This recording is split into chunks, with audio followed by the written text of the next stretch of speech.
Hola mis queridos estudiantes de cálculo diferencial. Les recuerdo que el viernes es nuestro segundo parcial. En el video de hoy vamos a continuar haciendo problemas, esta vez un poco más difíciles, de razones afines. Así que ¡vamos! El tema de hoy es continuar con razones de cambio relacionadas, pero vamos a hacer un par de problemas un poco más difíciles, más parecidos a los del parcial del viernes. Antes que nada, quiero recordarles cuál puede ser un buen plan. Primero hay que hacer un buen dibujo de los elementos esenciales del problema. Luego hay que elegir muy bien unas variables, adoptando letras que nos hablen, que nos digan. No le vamos a poner letras a las cantidades constantes, solo a las que corresponden a cosas que varían, porque son variables. Luego hacemos una lluvia de las fórmulas pertinentes para el problema. También expresamos la pregunta de manera matemática con una fórmula que termina en igual a punto de interrogación, una fórmula que termina así. Luego derivamos y resolvemos el problema y por último damos la respuesta con claridad. Bueno, entonces procedamos a nuestro primer problema. Dice lo siguiente: en una planta industrial, una banda transportadora está dejando caer al suelo material de hierro molido a razón de 10 metros cúbicos por minuto. Abajo se está formando un montón en forma de cono cuya altura es siempre igual al radio de su base. ¿Qué tan rápido se está incrementando la altura del montón cónico cuando este mida, no es esta, sino es este mida 3 metros de alto? Bueno, pues comencemos con un buen dibujo. Lo que hay que hacer, primero que todo, es pintar el montón cónico, ¿sí? Algo así.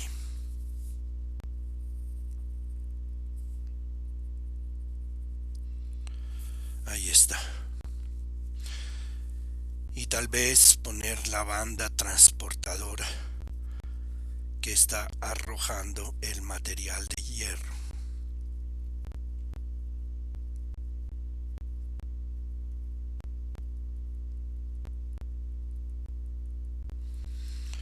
El material de hierro cae por las laderas del montón cónico. ¿Qué interviene? Interviene la altura, que vamos a llamar H, que es una muy buena letra para la altura. Y también interviene el radio del montón cónico. Bien, ahí está. Ese puede ser un buen dibujo. El material que está cayendo lo hace a razón de 10 metros cúbicos por minuto, es decir, que hay un incremento del volumen del montón de hierro. Entonces, la derivada del volumen con respecto al tiempo es de 10 metros cúbicos por minuto. Nosotros pensamos que las unidades son entonces metros cúbicos por minuto. Otra cosa que dice el problema: mm, el montón se está formando de tal manera que su altura es siempre igual al radio de su base. Entonces podemos afirmar que en todo momento H y R son iguales. Quizás quedó no tan ancho en el dibujo, pero piensen que está un poquito más ancho. Bueno, y la pregunta es: ¿qué tan rápido se está incrementando la altura del montón, o sea, de H de T, cuando eh, este mida 3 metros de alto, es decir, cuando h sea igual a 3. Bien, ¿qué fórmulas necesitamos adicionalmente para resolverlo? Pues es obvio que el volumen de un cono. Las fórmulas que ustedes necesiten en el problema del parcial van a estar dadas, yo se las doy, no se preocupen. Pero el volumen de un cono, creo que todos lo saben, es 1/3 de pi por r al cuadrado por h, porque es 1/3 del cilindro que contiene al cono, de este cilindro, ¿sí? De este cilindro que estoy poniendo en... El volumen del cilindro es el área de su base, que es pi r al cuadrado por la altura, y el cono mide 1/3 del volumen del cilindro. Bueno, ahora pues pongámonos a resolverlo. ¿Cómo hacemos? Cogemos esta fórmula y la derivamos con respecto al tiempo. Entonces nos queda dB dt es igual a 1/3 pi por... pero antes, aquí tenemos dos variables, eso nos va a incomodar, ¿sí? Porque como sabemos que h es igual a r, podemos transformar a r en h. Entonces, antes de acabar de derivar, pongamos que esto es lo mismo que 1/3 de pi por h al cubo, teniendo en cuenta que r es igual a h. Entonces aquí queda h al cuadrado por h, queda h al cubo. Entonces, volviendo a la derivada, dB dt es igual a 1/3 de pi por la derivada de h al cubo, que es 3h2 de h de r, de h de t, ¿sí? Se puede cancelar el 3 con el 3, ¿sí? Y por lo tanto nos queda que dB dt es igual a pi h cuadrado por dh dt.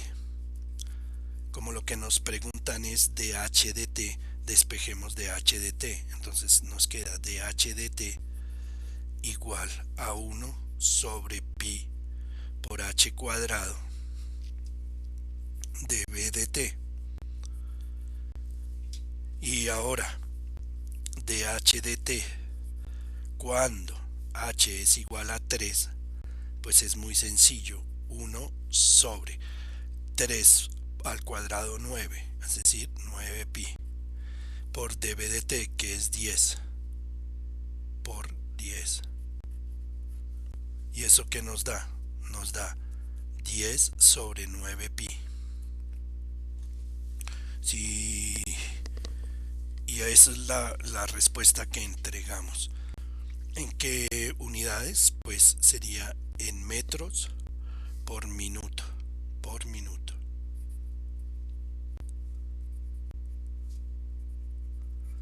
Porque el volumen estaba dado en metros por minuto, metros cúbicos por minuto. Bien, y eso es todo. Podemos incluso poner de relieve la respuesta. Como no se permite emplear calculadora, vamos a dejarla así, tal cual. Y esa es la respuesta correcta. Y vámonos con el segundo ejercicio. Es este. El auto de Juan Pablo Montoya recorría a 360 kilómetros por hora. Rapidísimo. Un tramo recto del circuito de Silverstone, en Inglaterra. Un camarógrafo situado a 20 metros de la pista seguía su recorrido con su cámara. ¿Con qué velocidad angular hacía girar la cámara el camarógrafo cuando el auto de Juan Pablo Montoya estaba pasando justo frente de él? Respuesta en radianes por segundo. Bueno, primero que todo hagamos un buen dibujo. Lo que yo pintaría sería un tramo recto del circuito de Silverstone y pondría, digamos, por aquí el auto de Fórmula 1 de Juan Pablo Montoya. Ahí está. Y aquí está el camarógrafo visto desde arriba, su cabeza, sus hombros, que está siguiendo con la cámara al camarógrafo, al auto de Juan Pablo Montoya. Eso sería para comenzar. Ahora dice que el camarógrafo está situado a 20 metros de la pista, entonces de aquí a aquí hay 20 metros. No voy a poner una letra para eso porque esa no cambia, ¿sí? En cambio lo que sí cambia es la distancia del auto de Juan Pablo Montoya respecto de este punto, ¿no? Aquí hay un ángulo recto y a esa la voy a llamar X, ¿sí? Como la pregunta tiene que ver con la velocidad angular, es decir, con qué tanto está cambiando el ángulo, como con qué rapidez varía el ángulo. Entonces ese ángulo sí lo voy a poner así y lo voy a llamar alfa. Bien, eso yo creo que es un buen dibujo. Ahora, el auto de Juan Pablo Montoya va a 360 kilómetros por hora. Entonces, ¿qué escribo? Escribo que dx dt es igual. Primero que todo, eso es negativo. ¿Por qué? Porque a medida que el auto avanza, x se está volviendo cada vez más pequeña. Y por otra parte, no voy a poner 360 porque eso está en kilómetros por hora, ¿sí? Entonces más bien hago una conversión de unidades. Entonces 360 kilómetros por hora pues es igual en metros a 360, y como un kilómetro son 1000 metros, entonces 360.000 metros por hora.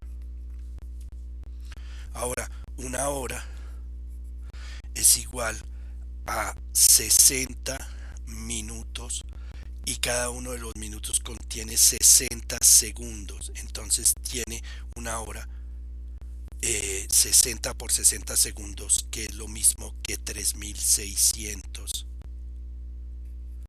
segundos. Por lo tanto, la velocidad del auto de Juan Pablo Montoya es 360.000 dividido por 3600. Quito este 0, este 0, este 0. Quito este 36 con este 36 y me queda 100 metros por segundo. De esta manera yo ya estoy teniendo la respuesta en radianes por segundo, porque antes era por hora, ahora lo tengo en segundos. Entonces lo que pongo aquí es que dx dt es menos 100. ¿Qué otra fórmula me puede servir? Piensen un poco. Otra fórmula que me puede servir es que una proporción trigonométrica, ¿sí? Una razón trigonométrica. Y es obvio que tangente de alfa es igual a el opuesto sobre el adyacente, es igual a x sobre 20. ¿Sí o no? Esa fórmula me sirve. Ahí está una lluvia de fórmulas. Ahora la pregunta. La pregunta es ¿cuál es la velocidad angular con que el camarógrafo está girando cámara. Entonces, lo que me están preguntando es cómo varía el ángulo respecto del tiempo cuando el auto pase justo enfrente de él. Hay varias formas de expresarlo. Cuando x sea igual a cero, o también cuando el ángulo sea igual a cero, ¿no? Pero pongamos cuando x es igual a cero. ¿Y esto es igual a cuánto? Y ahí quedó. Ahora, resolvamos. Para eso derivemos esto respecto del tiempo. Entonces, ¿cuál es la derivada de tangente? Es secante cuadrado de alfa por de alfa de t. Es igual, y como se deriva x sobre 20, esto es como decir x multiplicado por 1, un veinteavo. Entonces, un veinteavo no se afecta por la derivada, 1 sobre 20. ¿Y cuál es la derivada de x con respecto al tiempo? De x de t. Bien, y esto es lo que nos preguntan. No, lo que nos preguntan es alfa, ¿sí? La derivada de alfa con respecto a dt.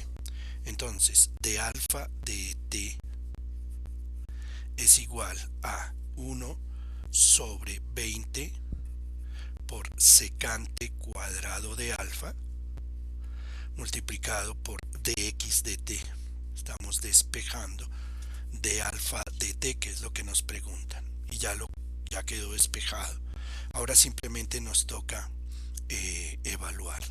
¿Mm? De alfa de t cuando x es igual a 0 es igual a 1 sobre 20. ¿Cuánto vale? Que pongamos, si x es igual a 0, es obvio que el alfa es igual a 0. Y secante de alfa, ¿cuánto va a ser? Secante es 1 sobre coseno de alfa. Coseno de 0 es 1, por lo tanto da 1. Es decir que aquí, en vez de secante cuadrado de alfa, pongo 1 al cuadrado, es decir, 1. ¿Y qué es de x de t? De x de t es menos 100. Ahora, si yo simplifico menos 100 con 20, me da 5 arriba, es decir, me queda menos 5. ¿Y eso en qué queda? Cuando no tiene unidades, queda en radianes por segundo. Es decir que esa es la velocidad angular. ¿Qué quiere decir menos 5 radianes por segundo? Lo voy a explicar en un dibujito. Aquí tenemos un círculo, ¿sí? Y ese círculo, supongamos que tiene como radio 1. Ustedes saben que la longitud de este círculo es 2πr. La longitud de todo el círculo es 2πr. Pero en este caso, como r vale 1, entonces es 2pi, porque r vale 1 en este dibujo. ¿Y cuánto es más o menos esto? Como sabemos que pi tiene un valor aproximado de 3.14, 2pi es aproximadamente 6.28. Es decir, que si damos toda una vuelta en este sentido, estamos haciendo un ángulo de 6.28. Por lo tanto, cuando se dice que es de 5 radianes, de menos 5, estamos dando la vuelta como más o menos hasta aquí. Aquí queda más o menos menos 5 radianes. ¿Por qué digo menos? Porque la vuelta, el ángulo es negativo, está dándose en el sentido de las manecillas del reloj, ¿sí? Entonces, más o menos la cámara va a tener esta velocidad. Tengo que hacer este movimiento en un segundo. Un segundo es como tun, tun, tun. ¿Listos? Entonces, tun, tun. Otra vez, tun, tun, tun, tun. más o menos así de rápido tiene que girar la cámara, el camarógrafo, cuando el auto fantástico de Juan Pablo Montoya pase justo frente de él. Bueno, eso es todo. Yo creo que ya están listos para el parcial. Estudien mucho y les va bien. Chao, mijiticos.